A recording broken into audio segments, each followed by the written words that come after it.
তোমার নাম? নাদিম রাজা। ঠিক আছে, তুমি লেখো তো, কথা লেখো তো। আমাদের বিদ্যালয়ের এলকেজির ছাত্র নাদিম,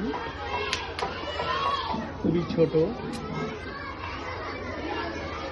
ফাঁকা ফাঁকা করে লেখো একটু। হ্যাঁ হ্যাঁ, ওখানে লেখো।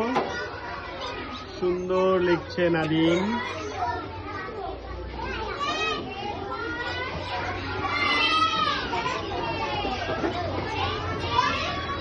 ছ, সুন্দর। ছ লেখো।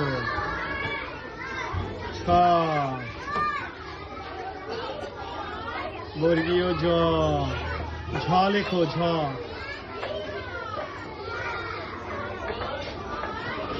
ইয়ো। দেখি নাদিম, এদিকে দেখো, ব্যাস হয়ে গেছে। সুন্দর লিখেছো, গুড বয়। নাদিম লিখেছে। এখানে দাঁড়াও, তোমার বাবার নাম কি? হ্যাঁ, ঠিক আছে ঠিক আছে, এটা রেখে দাও। গুড বয়, যাও।